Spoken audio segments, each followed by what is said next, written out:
Boa noite. Tá bom, Cintia? Para quem não me conhece, meu nome é Cláudio. E hoje está na sequência, então, ao capítulo 2. Nós vamos falar, então, sobre o corpo espiritual, que é o perispírito, né? Também chamado de perispírito, também chamado de psicossoma ou cordão fluídico do espírito. Mas hoje nós vamos falar somente perispírito ou corpo espiritual. Tá? Bom, o perispírito, ele é um corpo do espírito muito importante para nós. Nós, espíritos encarnados, para os espíritos desencarnados, né? E é um corpo do espírito muito complexo. Para vocês terem uma ideia da importância do perispírito, nós passamos aqui, há uns 4 ou 5 anos atrás, somente estudando o perispírito, num seminário que durou 4 ou 5 meses. Né? E o perispírito, muita coisa já foi revelada a respeito do perispírito, mas acredita-se que muita coisa ainda está por ser descoberto, né? Segundo os espíritos, no tempo oportuno. Então, hoje aqui a gente vai falar um pouco sobre o que é o perispírito, o corpo espiritual, as principais funções, propriedades. Vamos falar sobre os centros vitais, né, que são esses fulcros energéticos que estão no nosso corpo espiritual, e as relações, né, do perispírito, do corpo espiritual com as principais doenças, com as principais enfermidades que afetam o nosso corpo físico, o nosso corpo somático e também as doenças da alma, tá? Bom, o espírito e seus corpos. Bom, a gente sabe que o espírito é o foco inteligente, é ele que é o ser pensante. É ele que dirige as nossas vidas. E isso está lá na questão 459 do Livro dos Espíritos. O Kardec pergunta para os espíritos se os espíritos influenciam os nossos pensamentos. E os espíritos respondem, muito mais do que isso. São eles que nos dirigem. Tá? Então nós, né, os espíritos encarnados, o homem, ele é envolto, então, por vários campos energéticos, como essa figura ilustrativa do lado direito.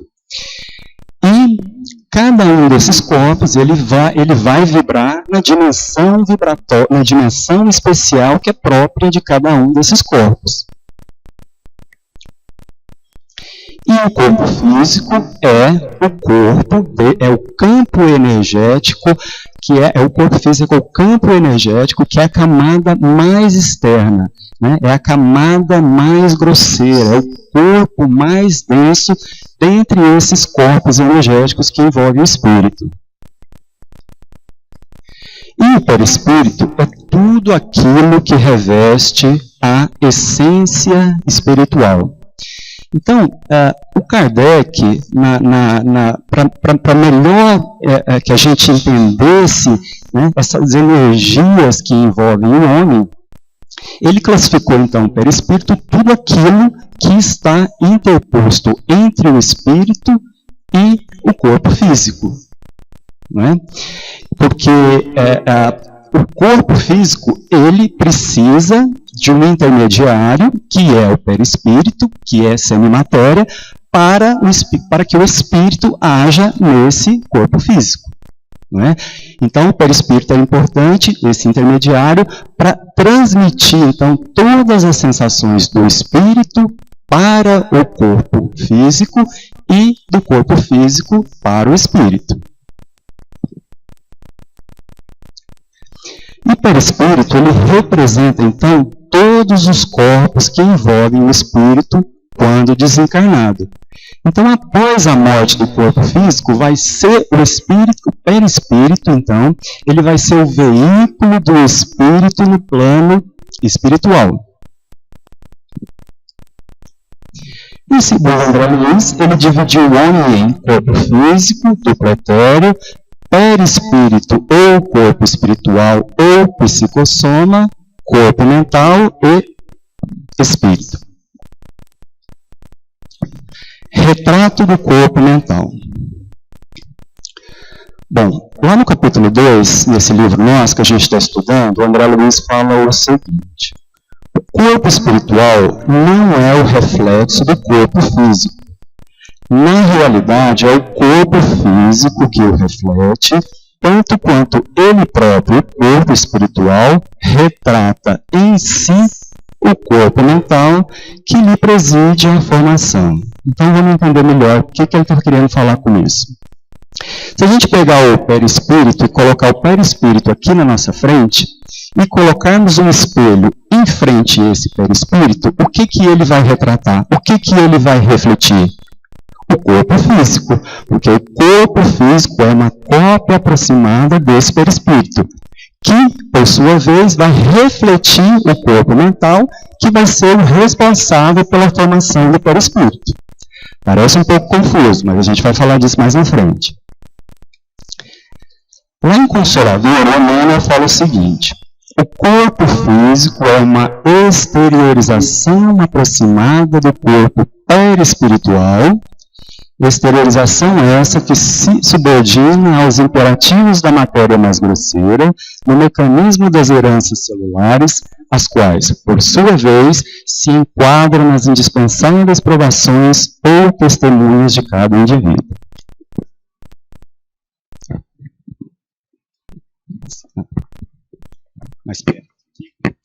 Bom, corporeidade. Vamos falar o que é isso.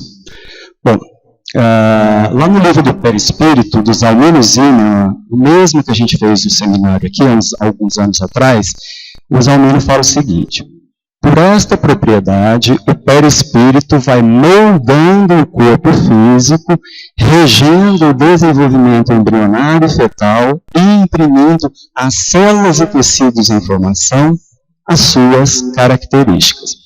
Então, o que é isso? Vamos entender melhor o que é essa propriedade do perispírito. Quando o espírito chega no momento dele reencarnar, vai ocorrer então a ligação do perispírito com esse germe em formação desde o momento da concepção. E esse laço ele vai diminuindo à medida que ocorre a ligação desse perispírito com aquelas células físicas daquele corpo em formação. E aí o perispírito vai o quê? Transmitir todas as suas características para aquele corpo que está em formação. Não? Se a gente pegar, por exemplo, a reencarnação de um espírito suicida, que a gente estudou aqui ano passado no seminário Memórias do Suicida, e falava muito sobre isso, que o perispírito do suicida ele sofre uma lesão, um dano muito importante, né? E quando esse espírito suicida for reencarnar, essa lesão, esse dano importante do perispírito do suicida vai ser transmitido para aquele espírito que está reencarnando, né? Outras propriedades do perispírito, do corpo espiritual. Plasticidade. Então, o perispírito ele tem um grande poder plástico. Por quê? Porque ele é um corpo poroso, né? E sendo um corpo poroso, ele adapta-se bem aos comandos da nossa mente, né? Bicorporeidade. O que é isso? É ele fazer esse em dois. É o perispírito fazer esse em dois. E isso a gente vai observar no desdobramento desse perispírito e também em alguns outros estados fisiológicos que a gente vai falar mais à frente. A tangibilidade é o corpo, o perispírito, ele pode adquirir propriedades de corpo físico, quer dizer, a gente pode tocar o perispírito. Penetrabilidade é a capacidade que ele tem de atravessar então todos os corpos. Luminosidade, que está diretamente relacionado com a evolução moral do espírito, ele pode se tornar visível e, dentre outros.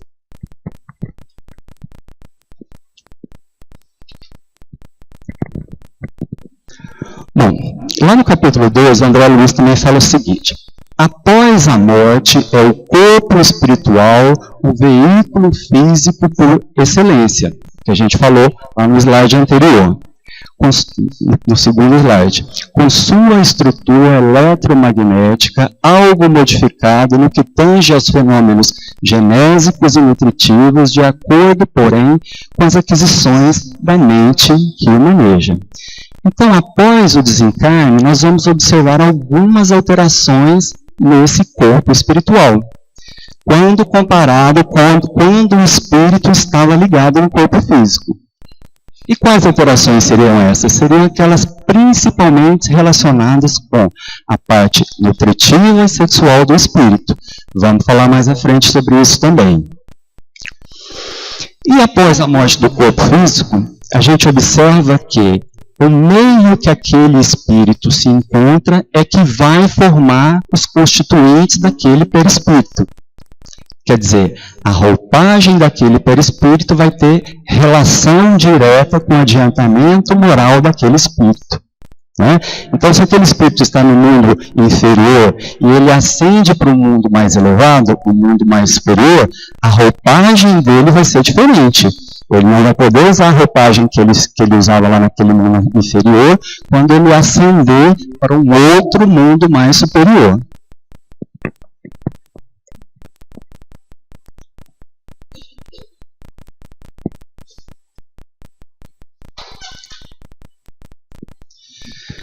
Bom, lá em Libertação, o André Luiz, ele refere-se ao fenômeno da segunda morte ou morte do perispírito, que ocorreria em 3 situações distintas. O que é isso? Morte do perispírito. É quando o perispírito ele perde a sua forma, a sua configuração usual. E isso a gente vai observar em 3 situações. Na primeira, quando os ignorantes e maus se pervertem, adensando a mente e gravitando em torno de paixões inferiores. Então, são quando aqueles espíritos, eles ficam com a ideia, na verdade é uma monoideia, porque é uma ideia fixa em vingança, em ódio, né? E tudo isso vai provocar o quê? A destruição momentânea da forma perispiritual daquele espírito. E aí eles vão virar verdadeiros ovoides, verdadeiros fetos ou amebas mentais. Lá no livro Memória do Suicida, ou do ano passado, lá no capítulo Elemento Feminino, fala bem sobre esses espíritos ovoides. Então, aqueles espíritos daqueles fetos que foram abortados, eles começam a perseguir aquelas mulheres que provocaram o aborto. Né? Então, aqueles espíritos, com aquela ideia fixa de vingança e de ódio contra os espíritos daquelas mulheres, eles perderam completamente a forma usual deles. Uma outra situação, quando se verificam as operações redutoras e desintegradoras para renascimento na carne. Isso a gente vai ver lá em Missionários da Luz, no capítulo 13, Reencarnação. Quando o personagem do livro, Segismundo, ele vai diminuindo a forma perispiritual dele, enquanto ele vai perdendo a lucidez, enquanto ele vai perdendo a consciência para renascer na carne. Uma outra situação, e a que nos interessa aqui hoje no nosso seminário, é a terceira. Quando os espíritos enobrecidos conquistam os planos mais altos. Lá na questão 186 e 187 do Livro dos Espíritos fala isso, exatamente desses espíritos puros. Né? Por quê? Porque quando o espírito ele vai ascender para um outro mundo mais elevado, para um outro mundo mais superior, para fazer isso, ele vai usar um outro instrumento. Né? Ele vai se desprender em outro corpo, que seria o corpo mental. Bom, o corpo mental, então, ele é o envoltório sutil da mente. É ele que preside a formação do perispírito, como eu disse. É ele que vai ser o responsável por presidir a formação do perispírito. Então, o corpo mental é onde nós lançamos as nossas ideias, os nossos pensamentos, as nossas vontades. Né? E o corpo mental é a parte imperecível do perispírito. Por que imperecível? Porque o corpo mental ele vai acompanhar o espírito para onde ele for. No plano físico, no plano espiritual, se esse espírito é um espírito mais simples ou se esse espírito é um espírito mais elevado, ele sempre vai estar acompanhando o espírito. E ele é um corpo energético de dimensão superior ao perispírito. Quer dizer, ele é muito mais sutil, ele é muito mais etéreo, a formação dele é muito mais quintessencial. E o perispírito, então, ele compõe-se de diversos corpos, que vão se superpondo em camadas até atingirem sua forma mais sutil, que é o corpo mental.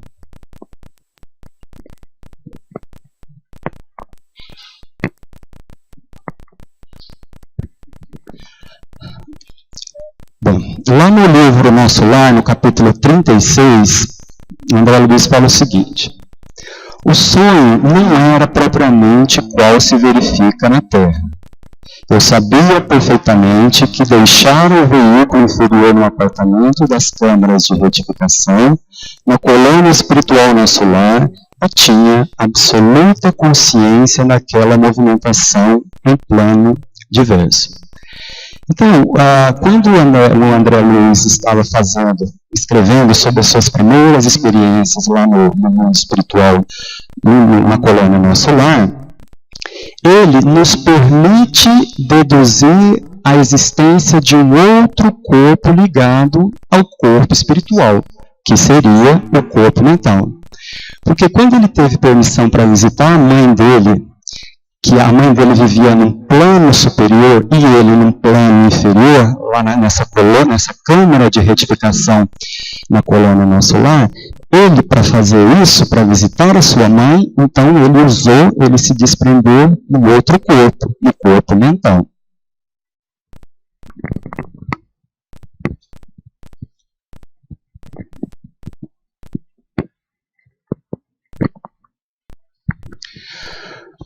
Bom, lá nesse livro aqui, Mãos de Luz, da Barbara Ann Warner, ela fala o seguinte: o terceiro corpo da alma é o corpo mental, que se estende além do corpo emocional e se compõe de substâncias ainda mais finas associadas a pensamentos e processos mentais, como eu disse, ligado às ideias, aos pensamentos.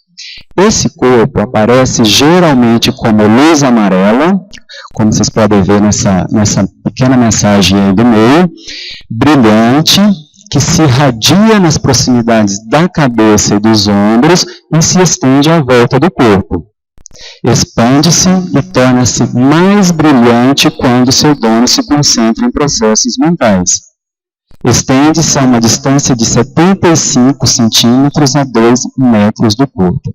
E essa cor ela vai ser mais brilhante, mais tênue, mais fina, quanto melhor for a vibração do pensamento da pessoa. E o contrário, quando essa pessoa está ligada a pensamentos com relação a sentimentos inferiores, o corpo mental ele vai ter uma cor menos brilhante, uma cor mais grosseira, uma cor mais escura.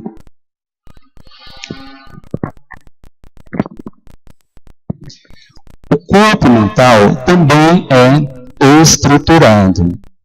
Contém a estrutura das nossas ideias. Quase todo amarelo, dentro dele podem ver-se formas de pensamento que parecem bolas de brilho e forma variáveis. A cor representa a emoção ligada à forma de pensamento. Quanto mais clara e mais bem formada for a ideia, tanto mais clara e mais bem formada será a forma de pensamento associada a essa ideia. Damos realce às formas de pensamento, concentrando-as nos pensamentos que elas representam. Pensamentos habituais tornam-se forças bem formadas, muito poderosas, que depois exercem influência sobre a nossa vida. Então, eu quis colocar esse slide porque eu achei muito interessante e importante a relação que a autora fez do corpo mental com o pensamento e com as formas pensamento. Porque o nosso pensamento, a gente sabe, acho que todo mundo já passou por isso, ele é muito flexível, ele é muito volátil, ele é muito dinâmico, mas é fácil de lidar, entre aspas, né, com o nosso pensamento. Por quê? Porque o nosso pensamento é passível de ser educado, de ser treinado. Aliás, isso é uma coisa que a gente faz muito aqui, né, Belu, nos nossos encontros de segunda-feira. Né? A gente fala muito isso, recomenda muito isso, para a gente vigiar, a gente tomar muito cuidado com os nossos pensamentos. Principalmente os pensamentos relacionados a sentimentos inferiores. Porque pensou aqui, plasmou, fotografou lá no plano espiritual. Né? Se a gente está com raiva de uma pessoa e mentalmente você sente vontade de matar essa pessoa, quer dizer, o corpo mental já vai ser acionado e esse gesto já vai começar a ser fluidicamente executado no plano espiritual. Né? Então, as formas, pensamentos são o quê? São essas ideias que saem aqui da nossa mente e através do pensamento elas são concretizadas lá no plano espiritual. Um exemplo bem interessante que o Kardec deu lá na Gênesis, ele fala o seguinte: quando você sente inveja de uma pessoa, a forma pensamento dessa inveja poderia ser uma faca. E essa faca vai colar na pessoa que está sendo invejada, causando-lhe, claro, incômodos, transtornos físicos, mentais, psicológicos. Seria o famoso, vamos dizer assim, mal-olhado. Né? Mas as formas pensamentos também podem estar relacionados aos bons sentimentos, aos nobres sentimentos. Né? Uma mãe pensando no filho, um pai pensando na filha lá à distância, é claro que somente sentimentos nobres vão ser materializados no plano espiritual com relação a esse sentimento.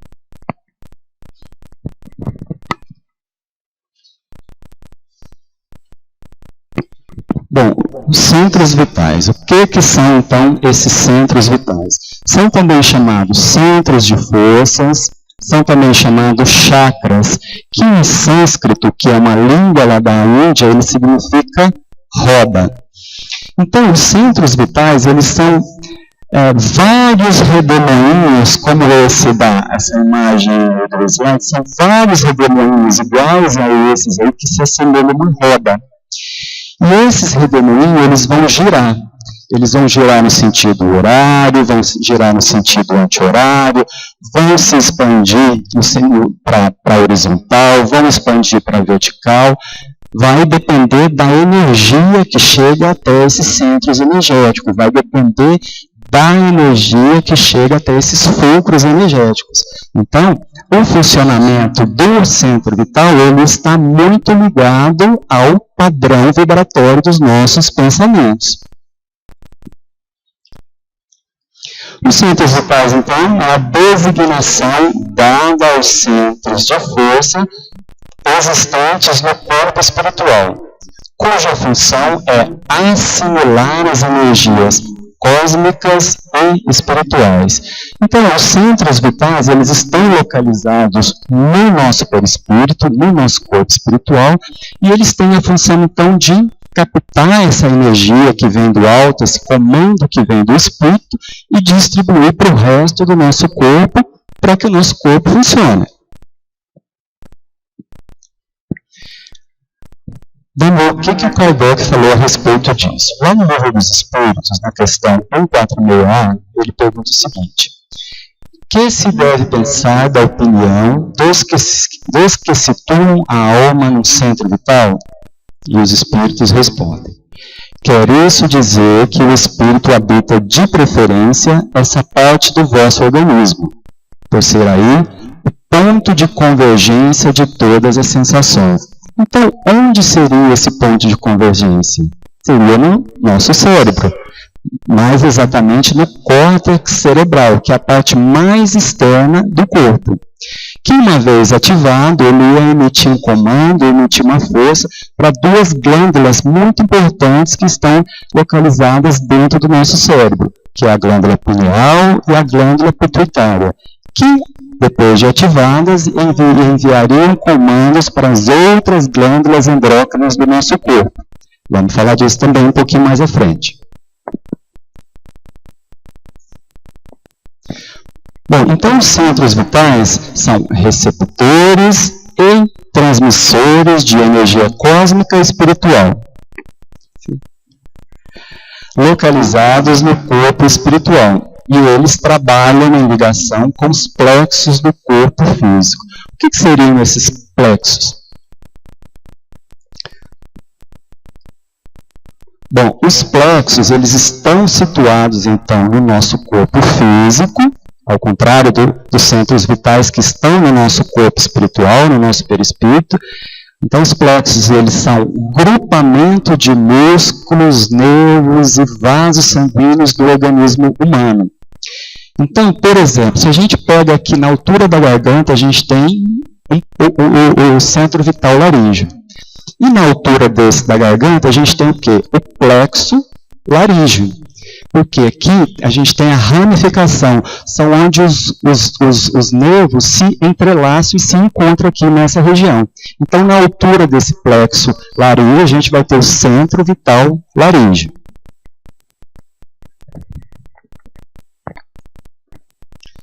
Bom, então os centros de força, né, os centros vitais, eles atravessam todas as camadas, então, do corpo do espírito até o duplo etéreo. E se intercomunicam com esses plexos nervosos correspondentes ao corpo físico.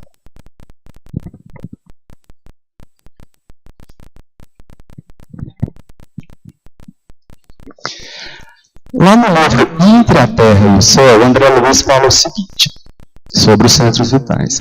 Como não desconhecem, o nosso corpo de matéria rarefeita, né, nosso perispírito, está intimamente regido por 7 centros de força, que são os 7 principais centros vitais. Existem outros secundários, mas hoje vamos falar somente desses 7, que são os maiores e os principais, que se conjugam nas ramificações dos plexos nervosos, como eu disse, e que, vibrando em sintonia uns com os outros, quer dizer, os centros vitais estão interligados, eles são energeticamente interligados. O fluxo do poder diretriz da mente, os centros vitais, estão subordinados ao nosso comando da nossa mente, estabelecem para o nosso uso um veículo de células elétricas que podem definir como sendo um campo eletromagnético no qual o pensamento vibra em circuito fechado. Bom, então aqui são os 7 principais centros vitais. Aqui na altura da cabeça, no alto da cabeça, a gente tem o centro vital mais importante, que é o coronário, que vamos falar especificamente mais à frente sobre ele. Depois a gente tem o frontal ou cerebral, que está situado também dentro do cérebro, aqui na altura dos olhos, e o centro vital frontal ou cerebral, ele está diretamente relacionado com alguns dos nossos sentidos, visão, audição, tato. Mais abaixo aqui, na altura da garganta, a gente tem o centro vital laríngeo, que ele também ajuda na nossa respiração, ele controla também a nossa respiração e a nossa fala. Na altura do coração, aqui mais para o lado esquerdo, a gente tem o centro vital cardíaco, que regula as nossas emoções, os nossos sentimentos e também controla a circulação sanguínea. Mais abaixo, mais para o lado esquerdo, na altura do baço, a gente tem o centro vital esplênico, que ele está relacionado com as variações sanguíneas, quer dizer, aumento, diminuição de plaquetas, glóbulos brancos, vermelhos, etc. Na altura do nosso estômago, aqui a gente tem o centro vital gástrico, que ele está relacionado diretamente com a digestão e a absorção de alimentos, e o centro genésico, localizado na altura do nosso aparelho reprodutor, e ele está diretamente onde estão localizadas as forças sexuais. E como eu disse, então, ligado a esse centro vital, então existem glândulas endócrinas. Que fazem essas glândulas endócrinas? Então, elas são responsáveis pela produção e lançamento da produção desse hormônio na corrente sanguínea, que vão ser muito importantes para o funcionamento biológico do nosso corpo físico. Ligados ao centro coronário e frontal, então a gente tem a glândula pineal e a pituitária. Ligado ao nosso centro laríngeo, a gente tem duas glândulas importantes também, que é a tireoide e a paratireoide. Ligado ao centro cardíaco, a gente tem a glândula chamada timo. Ao centro esplênico, a gente tem a suprarrenal. Ao centro gástrico, a gente tem ligado ao pâncreas, e ao centro genésico, o ovário e os testículos. Bom, vamos falar um pouquinho então dessa importante glândula endócrina que é a glândula pineal.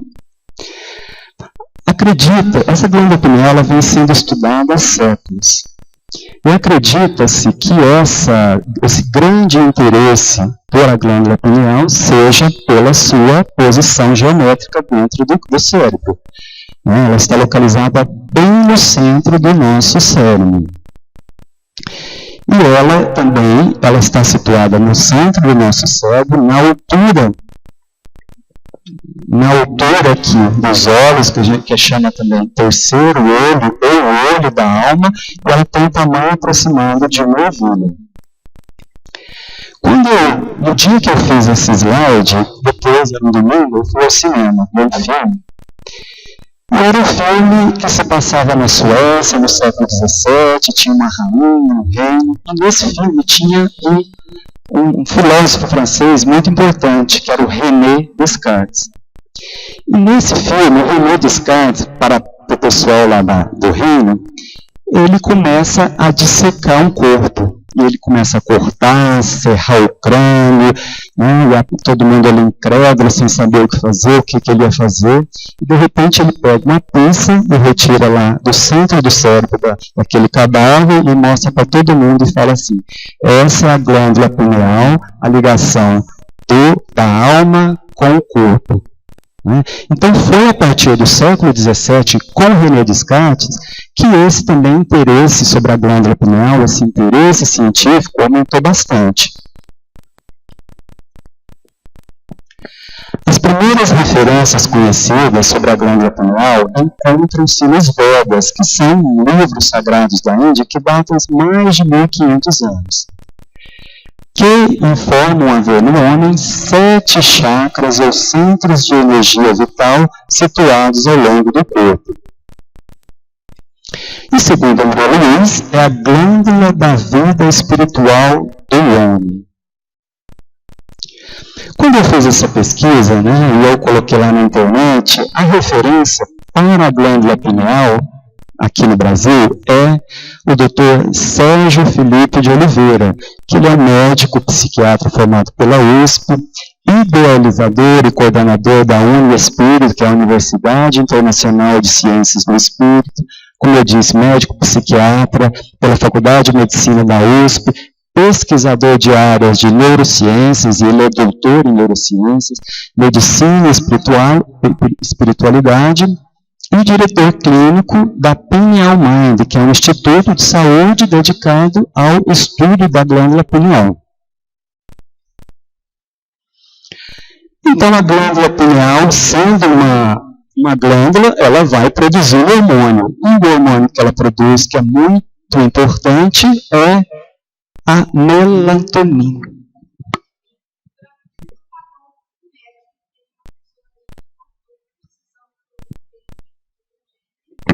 Tem algum médico aqui que pode ajudar?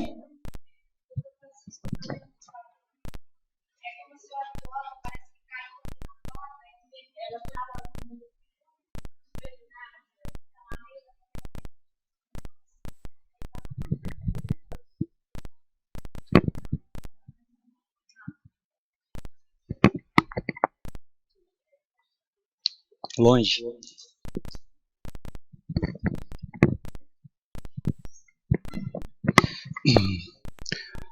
Bom, então a melatonina, que é o hormônio produzido pela glândula pineal, ele tem uma função muito importante no nosso organismo.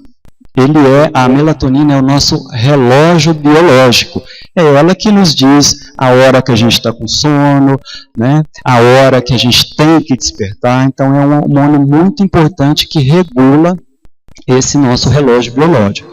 E também está relacionado a glândula pineal com a atividade sexual e reprodutiva também.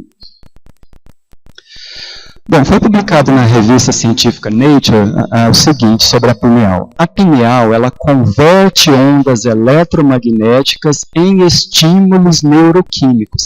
E a gente sabe, a gente estuda que o espiritual ele vai agir muito em cima disso, de campo eletromagnético. Em 1998, a Organização Mundial de Saúde, ela passou a classificar o homem, o paciente, como um ser integral, porque ela passou a definir a doença não só como um bem-estar físico e emocional, mas um bem-estar físico, emocional e espiritual. E aí o Dr. Sérgio Felipe, ele fala que a partir do momento em que principalmente os médicos, eles passarem a enxergar o paciente como esse ser integral, levando-se em conta o seu lado espiritual, é claro que os diagnósticos e os tratamentos ficarão muito mais eficientes. A obsessão espiritual também ela passa a ser classificada como uma doença. Né? Tem até um CID para ela, que é uma classificação internacional das doenças, que são os estados de transe e possessão. O Dr. Sérgio Felipe, ele fala o seguinte: a maioria dos pacientes, isso é muito importante, o que ele falou numa entrevista que eu vi que ele deu, a maioria dos pacientes rotulados pelos psiquiatras como psicóticos, quando ouvem vozes e veem espíritos, na verdade são médios em desequilíbrio mediúnico e não desequilíbrio mental. Então, o Dr. Sérgio Felipe está falando que esses pacientes, os esquizofrênicos, e que ele fala psicótico, e também principalmente esses pacientes que estão internados em clínicas psiquiátricas, eles estão cada vez mais tomando mais medicamentos, com altas doses, medicamentos fortes. E, infelizmente, estão fadados a viverem o resto da encarnação deles doentes, com o mesmo problema. Por quê? Porque a raiz do problema deles não está, na maioria dos casos, não está no físico, está no espiritual. Não é? Mas ele fala que deve-se conjugar os dois tratamentos, o médico e o espiritual. Bom, continuando então sobre a glândula pineal, lá no livro Missionários da Luz, o André Luiz fala o seguinte sobre a epífise. Epífise é um outro nome da glândula pineal.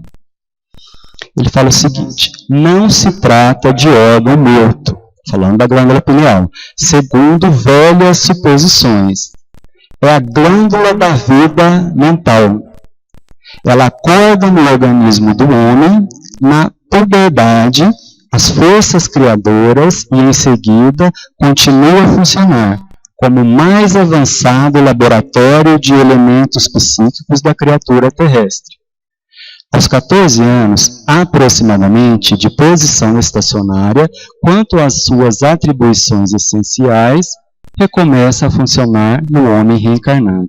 Então, acreditava-se que a glândula pineal ela exercia a função no amadurecimento das glândulas genitais da criança e do adolescente. Chegou na puberdade, ela se estacionava, ela ficava inativa e se calcificava. Mas o André Luiz não confirma isso, ele fala que a partir dos 14 anos, a glândula pineal, então, recomeça o seu funcionamento.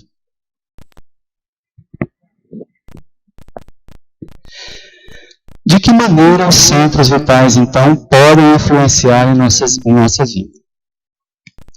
As energias dos chakras, que trazemos no perispírito são fundamentais para o nosso equilíbrio físico e mental.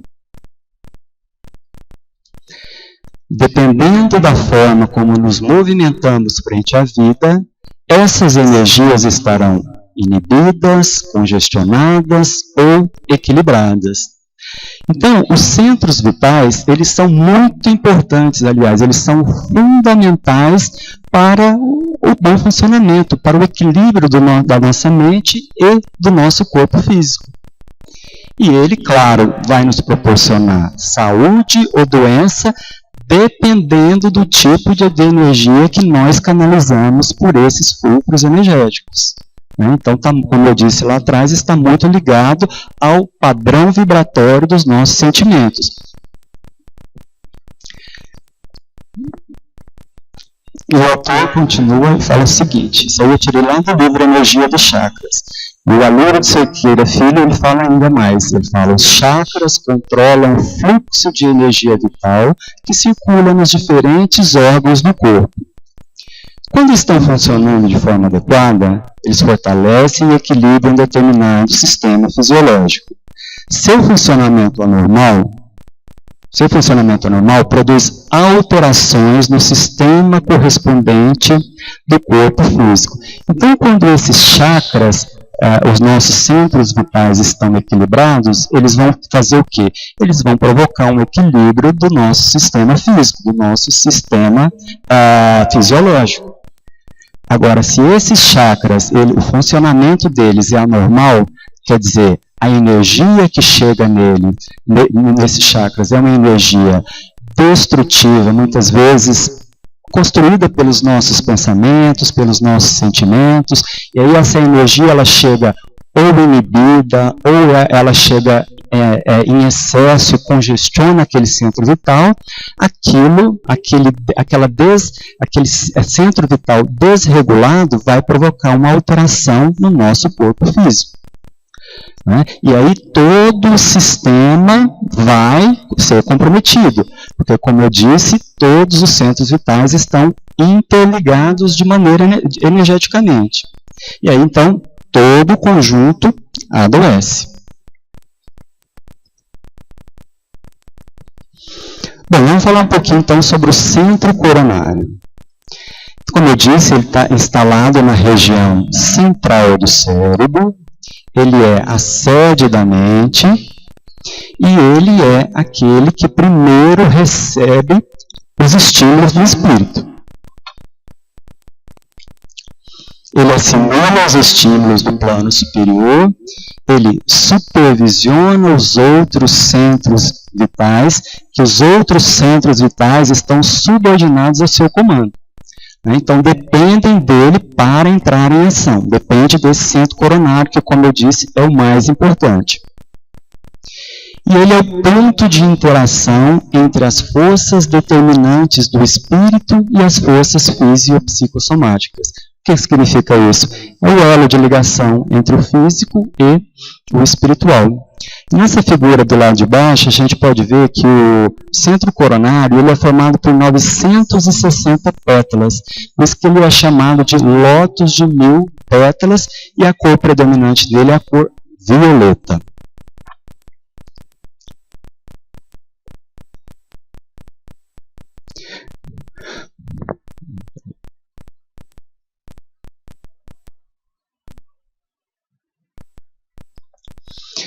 Bom, lá no livro Energia dos Chakras, o poder terapêutico da fé, da meditação e da oração, o autor fala, aliás, ele resume tudo o que a gente falou sobre o centro vital coronário, que é o seguinte: o fluxo das energias divinas flui para dentro do corpo através do chakra coronário.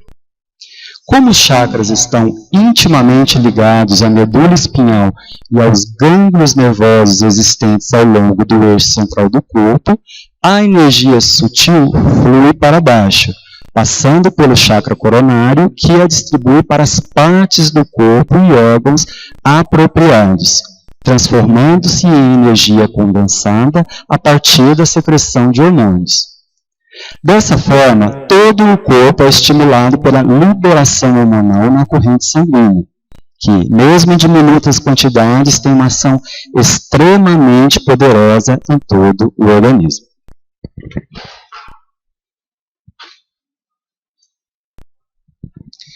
Lá no livro, no capítulo 2, o André Luiz fala o seguinte, a respeito sobre estrutura mental das células. Vamos ver o que é isso. Nós, os desencarnados, na esfera que nos é própria, estudamos presentemente a estrutura mental das células, de modo a iniciarmos-nos em aprendizado superior com mais amplitude de conhecimento acerca dos fluidos que nos integram o clima de manifestações, todos eles de origem mental. Então, Kardec fala que lá, que eles estavam, né, lá no plano espiritual, na época que foi escrito o livro, se não me engano, em 1958, eles estavam, então, estudando a estrutura mental das células e também a relação dos fluidos com esses corpos de origem mental, como é o corpo espiritual, como é o perispírito, né, Não, é isso. Me confundindo aqui. Que é o perispírito, que é um corpo mental. Né? Assim como o perispírito, assim como o corpo espiritual, o corpo espiritual é formado por células. Né? Assim como o corpo físico. E essas células do corpo espiritual e do corpo físico, elas se correspondem, elas são muito parecidas. Né? Então, por isso, mais uma vez, a importância da nossa harmonia mental. Por quê? Porque essas células, elas estão o quê? Subordinadas ao nosso comando mental, que claro, pode desestruturar essas células do nosso corpo físico e do nosso corpo espiritual, causando doenças, né? Doenças do corpo físico, doenças do espírito, doenças emocionais.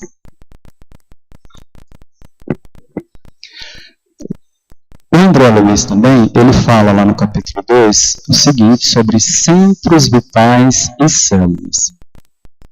São centros vitais fulcros energéticos que, sob a direção automática da alma, imprimem às células a especialização extrema, pela qual o homem possui no corpo denso e detemos todos no corpo espiritual em recursos equivalentes. As células que se ocupam do fabrico de substâncias indispensáveis à conservação e defesa da vida nas glândulas, nos tecidos e nos órgãos que nos constituem o cosmo vivo de manifestação. Então, o centro vital, ele está subordinado, como eu disse, ao comando do espírito, né, que vai ser responsável pela diferenciação, pela formação especializada dessas células do nosso corpo físico. E ele cita, o André Luiz cita lá no livro, né, sobre as células de sustentação, que são os nossos ossos, de defesa, né, os nossos glóbulos brancos, secreção, os hormônios, metabolismo, principalmente a ação química do fígado, filtração pelos rins e outros. Exteriorização dos centros vitais. Vamos ver o que é isso. André Luiz fala o seguinte: os centros vitais a que nos referimos são também exteriorizáveis, quando a criatura se encontre no campo da encarnação, fenômeno esse a que atendem habitualmente os médicos e enfermeiros desencarnados durante o sono vulgar, em auxílio a doentes físicos de todas as latitudes da Terra, plasmando renovações e transformações no comportamento celular, mediante intervenções no corpo espiritual, segundo a lei do merecimento, recursos esses que se popularizarão na medicina terrestre do grande futuro. Então, nossos centros vitais, eles são exteriorizáveis, e essa exteriorização do centro vital é dada pela plasticidade do nosso perispírito, que é expansível.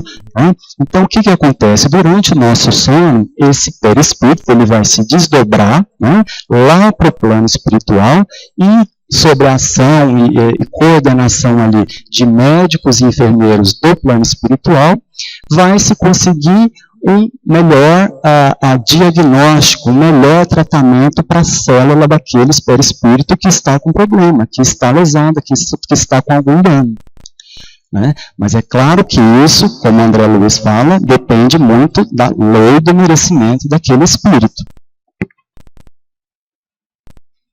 Lá no livro Apometria, Novos Horizontes da Medicina Espiritual, o Dr. Vitor Ronaldo Costa, ele fala o seguinte, ele fala a respeito de outros estados fisiológicos que podem provocar também essa exteriorização do centro vital, esse desdobramento do perispírito, né? Porque eu particularmente achava que isso ocorreria somente durante nosso sono e durante o transe mediúnico, mas ele relata outros estados fisiológicos em que isso pode acontecer. Ele fala o seguinte, essa separação é relativamente fácil e ocorre normalmente na vida humana. Realiza-se habitualmente durante o sono normal, no sono hipnótico induzido por passes magnéticos, no êxtase místico, nos grandes choques emocionais, nos choques circulatórios, nos desmaios, no estado de coma, nas convalescências de enfermidades, nos traumatismos físicos por efeito de narcóticos e pode acontecer no transe mediúnico. Muito raramente pode ocorrer no estado de vigília, espontaneamente em sensitivos muito vibráteis.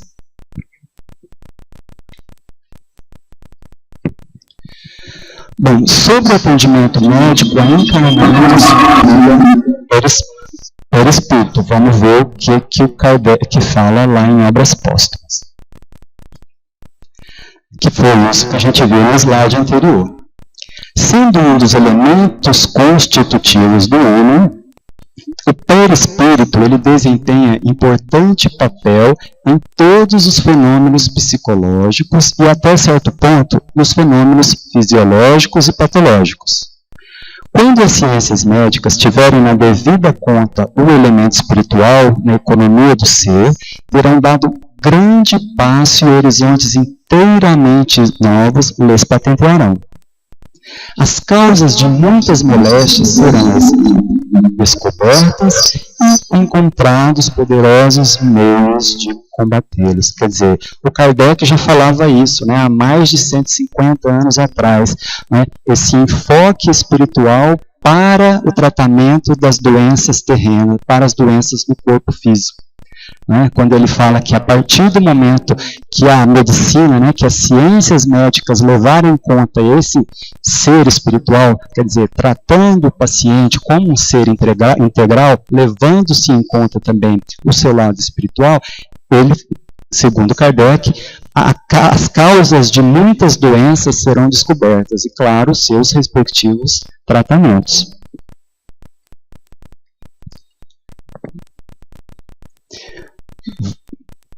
Vamos ver o que o André Luiz fala sobre isso lá entre a terra e o céu. Ele fala o seguinte: a mente, tanto quanto o corpo físico, pode e deve sofrer intervenções para reequilibrar-se.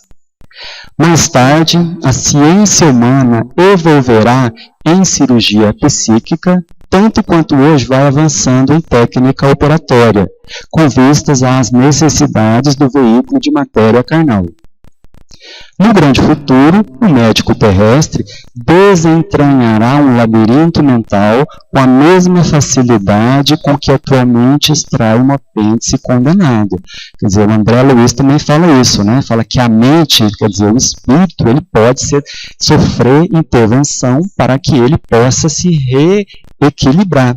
E ele fala que isso, né, esse tratamento da mente do espírito, ele fala isso como a medicina do futuro. Ele trata como essa intervenção, esse tratamento, medicina espiritual e medicina terrena, como a medicina que vai se praticar no futuro, que é uma tendência. Bom, o corpo espiritual depois da morte. Vamos ver então o que acontece com o perispírito depois da morte desse corpo físico.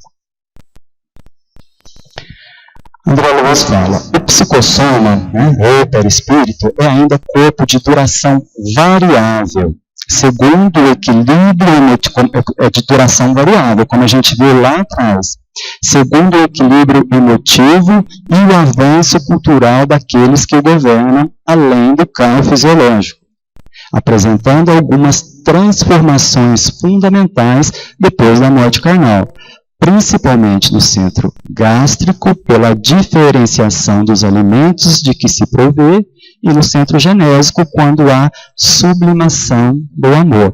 Então, as principais alterações nesse corpo espiritual, nesse perispírito, né, quando ele se encontra lá no plano espiritual, vão estar relacionadas aos centros gástrico, porque a gente sabe que o alimento do espírito é de outra natureza, e no centro genésico, né, porque é uma sublimação do amor, é uma purificação do amor ali entre os espíritos. E ele conclui falando o seguinte: esse corpo espiritual, então, pode também desgastar-se na esfera imediata, a esfera física, para nela se refazer através do renascimento, segundo um molde mental pré-existente. Né? Quer dizer, então, esse perispírito, né, esse perispírito lesionado, por exemplo, ele pode se reerguer, ele pode se refazer, ele pode se reequilibrar através da reencarnação. Tá? E finalizando mesmo agora, no Livro dos Médiuns, o Kardec fala: no conhecimento do perispírito está a chave de inúmeros problemas até hoje insolúveis. Então isso corrobora tudo que a gente falou aqui durante a nossa palestra. Não é? Que a raiz de muitos dos problemas que nos afetam, físicos, mentais, espirituais, a raiz do problema está aonde? No perispírito. Não é? E uma coisa também que ficou bem clara para mim nesse estudo, desse seminário, foi que cada vez mais tratamento médico terreno conjuntamente com tratamento espiritual vai ser uma tendência, vai ser, segundo André Luiz, vai ser a tônica da medicina do futuro. Né? Vide as AMES, né, as associações médicas que a gente tem espalhadas aí pelo Brasil afora, que estão discutindo muito isso também. Né? Obrigado.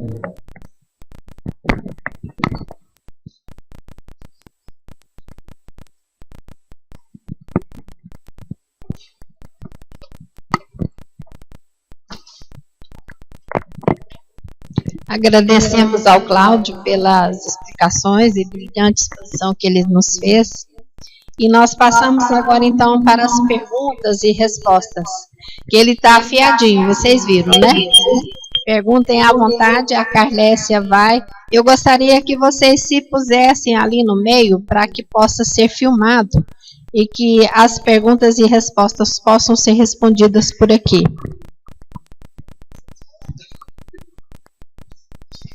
Boa noite. Eu fiquei com uma dúvida aqui, porque os centros vitais, eles estão no perispírito, né? E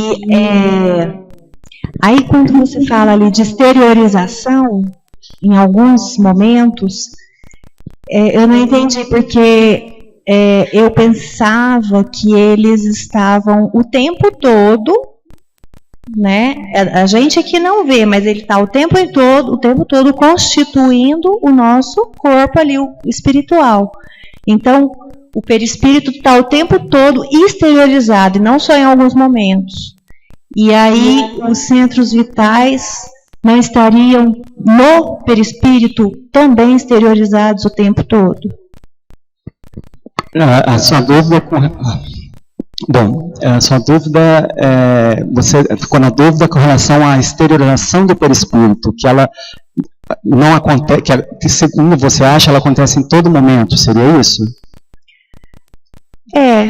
Porque na hora que você fala da exteriorização dos centros vitais, fica parecendo que os centros vitais só podem ser sentidos, vamos falar assim, ou percebidos, né, pelo mundo espiritual, no caso, em determinados momentos, quando está falando aqui no livro, mas o perispírito ele faz parte do nosso corpo, naquele formato que você colocou. Então, o tempo inteiro ele está exterior ao corpo físico. E aí tem o corpo mental. Sim, mas o perispírito, ele vai se exteriorizar, né? O perispírito está localizado, os centros vitais estão localizados no nosso corpo espiritual, no nosso perispírito. E esse perispírito, quando ele se desdobrar, né, que quando ele se exteriorizar, esse perispírito então vai para o plano espiritual, no caso aqui, para que haja um tratamento ali daqueles médicos e enfermeiros desencarnados. E essa exteriorização, né, segundo André Luiz, ela acontece durante o sono, durante o transe mediúnico, mas segundo o autor que a gente viu aqui, Dr. Vitor, ele acontece em outros estados fisiológicos. Então, essa exteriorização do centro vital, ela não acontece todo o tempo, ela acontece durante esses estados fisiológicos que eu disse para você, que eu falei na palestra. Tá bom, obrigada. Como é seu nome? Alessandra, o que você entendeu por exteriorização? Exteriorização seria a constituição. Ele está fora, né? Ele está externo aqui ao corpo físico. Ele está, vamos falar, como se fosse uma anatomia, né? Então, a anatomia, então, tem o corpo físico, tem o perispírito, que ele excede a 75 centímetros para frente, né? Ele falou do corpo mental, né? Que tem essa distância, até 2 metros. Então, porque dentro desse perispírito ali, irradiando em todos esses corpos, estão os centros vitais, né? Então, eles não estão localizados num trechinho, eles estão expandidos, né, em todos os corpos. Eles são como um arco-íris. Isso. Eles não têm um início e um fim pré-definido, eles estão interligados. Mas quando ele quer dizer exteriorização, você veja bem, naquele livro Mãos de Luz, que ela fala que o corpo mental pode se expandir de 75 centímetros a 2 metros, nenhum de nós aqui tem essa capacidade. Vamos botar um Chico Xavier, entendeu? Que tinha uma capacidade de expansão desse corpo mental. Agora, você olha para mim, o que você vê? Não sou médium. Não, você não é médium físico aí. Sim, é isso que você vê. E ele toma a forma que o meu perispírito tem. Então, você está enxergando meu corpo material. Um médium vidente que estivesse aqui, continuaria enxergando o meu corpo físico material. Se eu estiver desencarnada, você vai ver o meu perispírito. Porque eu não tenho mais o meu corpo físico material. E esse processo de exteriorização dos centros vitais, eles acontecem em situações, mas olha só, antes, como foi colocado aqui no slide, e se você fizer uma oração, dependendo da irradiação do seu centro vital, ele vai se projetar mais ou menos e vai poder ser visto por alguém. Mas deixa eu te falar, existe fotografia, né, que você faz, porque o perispírito ele não é um campo eletromagnético ao redor do corpo físico? Sim. Então, na verdade, ele está o tempo inteiro, não? Ele está o tempo inteiro em você. Só que o que acontece? Você não vai ver isso de uma forma natural. O médium só vai ter capacidade de ver isso de uma forma se você estiver projetando esse centro, exteriorizando esse centro através de um processo qualquer. Um médico que seja também médium vidente, ele vai ver uma pessoa com um transtorno físico e vai ser capaz de auscultar através do perispírito daquela pessoa um processo de doença que ela tenha. Agora, você vê a energia eletromagnética do seu corpo, porque o corpo também tem eletricidade, o corpo também tem energia, dessa energia toda de que nós todos somos feitos, certo? Então, essa exteriorização que nós estamos falando aqui, ela acontece, como o Cláudio colocou, de uma forma provocada e na espiritualidade através dos tratamentos físicos. Quando você vem tomar um passe, o passe é uma transmissão de energia e é um tratamento físico e espiritual. Porque você vai atingir, através dos centros de força, você vai atingir também o corpo físico daquela pessoa, desde que ela entre em sintonia e se predisponha. O que é se colocar em sintonia? É projetar e exteriorizar aquele centro de força para encontrar as energias do outro que lhe transfere energia também. Mas é porque a gente tem um campo magnético o tempo inteiro, independente da minha vontade. Ele está ao redor de mim. Sim. Todos nós temos esse campo. E a gente interfere no campo magnético do outro. Né? Que é até aquela sensação que você sente, às vezes. De mal-estar, de bem-estar. De bem-estar. Então, eu entendo que isso seria o perispírito. Seria a energia do seu centro vital por causa do sentimento que você está emitindo. Entendeu? Bom, obrigada. Posso falar só uma coisinha, Cíntia? Porque eu perdi um pouquinho da conversa, mas quando você fala no magnetismo, você já está colocando outra coisa. Porque o magnetismo é uma força animalizada. Não tem absolutamente nada a ver com o espírito, com a mente. É magnetismo. Magnetismo é força física, é emanação energética física. Espera um pouquinho. Aí é o seguinte, quando você pensa nos centros vitais, o que você vê? Que esses vórtices, digamos, energéticos, que nós temos, principalmente nesses 7 locais, eles são uma via de mão dupla. Eles não apenas mandam informação do espírito para fora, eles recebem de fora para dentro. Então, essa exteriorização, ela vai refletir determinados sentimentos interiores, digamos, da mente, porque através, o que o corpo mental faz? O corpo mental é uma área do perispírito. É perispírito também, mas é uma área específica do perispírito que envolve o quê? A mente, que é o ser pensante. Esse corpo mental, quando ele recebe este pensamento, ele automaticamente conduz esse pensamento ao cérebro. Aonde no cérebro? Na glândula pineal. No cérebro. A glândula pineal decodifica o pensamento e faz o quê? Manda através do nosso sistema nervoso central para os diferentes plexos. Se aquele pensamento se dirige ao meu plexo genésico, vai para lá. Se aquele pensamento se dirige ao meu plexo cardíaco, vai para lá. Entendeu? Então, é essa decodificação. E o que vai nos envolver, isso que eu acho que talvez você tenha chamado de magnetismo, é a nossa aura psíquica, não é? Porque a nossa psicosfera é outra coisa. O magnetismo é uma coisa, a psicosfera é outra coisa.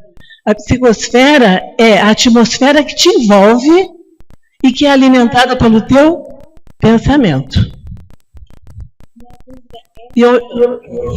É outra. Aí eu acho que agora entrando de volta para vocês, porque eu gostaria de sintetizar, porque nós temos outras perguntas. Se for o caso, a gente responde por e-mail, caso não tenha ficado bem esclarecido. Boa noite, meu nome é Silmara, acho que alguns aqui me conhecem. Eu queria saber qual que é o papel da glândula hipófise na mediunidade, porque me parece que alguém me falou que a mediunidade nas pessoas que têm alguma alteração nessa glândula seria até mais desenvolvida do que naqueles que têm alguma alteração na glândula pineal. Até o que eu falei aqui sobre a glândula pituitária, né? Quando eu falei... Perdão, que eu acho que eu não peguei essa parte. Então, deixa eu ver se eu consigo voltar aqui. Eu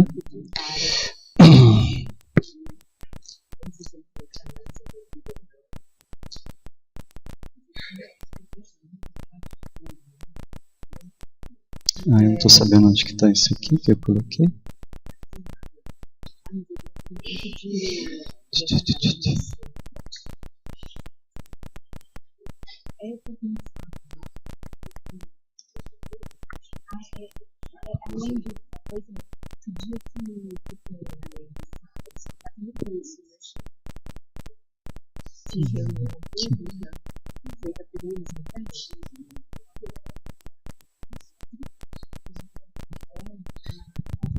Gente, enquanto ele procura, é importante a gente lembrar que dentro das nossas emoções, dos nossos pensamentos, segundo o capítulo 3 da Gênesis, fica fotografado na nossa aura. Então, quando a gente está, e aí parafraseando o Trigueiro, André Trigueiro, orador espírita, bem conceituado, ele disse que quando a gente chegar no plano espiritual, você não tem que perguntar quem eu sou. Você tem que dizer, eu sou. Que vai estar tudo fotografado. As suas boas e más ações estão aqui fotografadas, né? Então, é o cuidado que a gente tem que ter com os nossos pensamentos, as nossas emoções, todas as nossas ações vão impregnar nessa aura, nessa energia, essa condição evolutiva que a gente carrega. A importância do bem pensar, do bem falar, do bem agir, né? Para que a gente possa evoluir. Eu vou retornar aqui para o Cláudio, que ele já localizou o slide da explicação. Na verdade, não está escrito, eu acho que eu falei. Né? Então, quando esse espírito envia o comando, o que recebe primeiro é o centro coronário, né? Que está aqui situado no centro, no alto aqui. E aí, uma vez ativado, ele emite forças, ele emite comando, então, para duas glândulas, que é a pineal e a pituitária, também chamada de hipófise, né? Que aí, ativadas, elas emitiriam comandos para outras glândulas importantes do nosso corpo. Então, as duas glândulas, a hipófise, a pituitária e a pineal, elas são as que primeiro recebem esse comando. Não é? Obrigada. É porque já me disseram que é possível constatar em alguns médiuns alterações nessas glândulas em exames de imagem, né? E dizem que quem tem alteração na glândula hipófise tem uma mediunidade mais desenvolvida. Aí eu não sei se é verdade, porque me falaram, eu não li em algum lugar.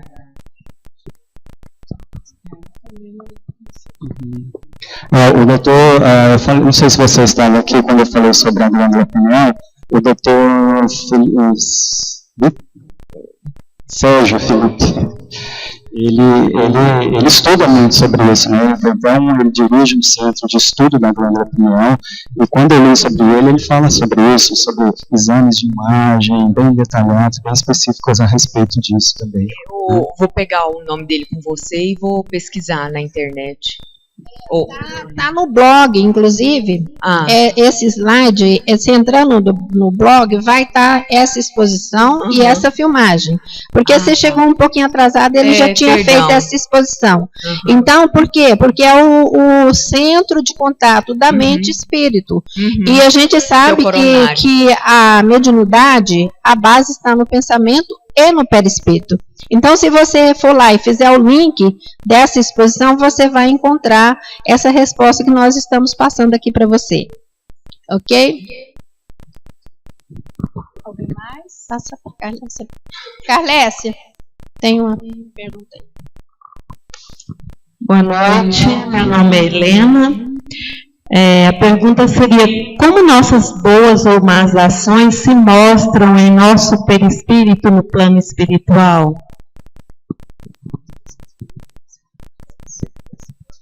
Quando você faz uma boa ação ou uma má ação, antes de fazer isso, você já pensou em fazer, né?